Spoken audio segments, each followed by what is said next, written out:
পটুয়াখালীর কলাপাড়ায় আঘাতপ্রাপ্ত একটি কালনাগিনী সাপের এক্স-রে করেছে পরিবেশবাদী সংগঠন অ্যানিমেল লাভার্স অফ পটুয়াখালী। আহত অবস্থায় উদ্ধার করা সাপটির হাড়ে ফাটল রয়েছে বলে এক্স-রেতে ধরা পড়েছে। সাপটি গতকাল রাত 10টার দিকে পৌর শহরের একটি বেসরকারি ক্লিনিকে নেওয়া হয়।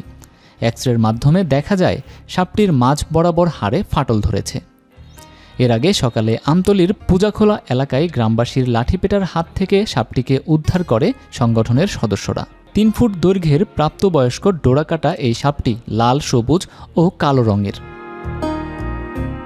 সংগঠনটির কলাপাড়া শাখার টিম লিডার বাইজিদ আহসান বলেন, উপজেলা সহকারী কমিশনার ইয়াসিন সাদিকের সহায়তায় এক্স-রে বের করা হয়েছে।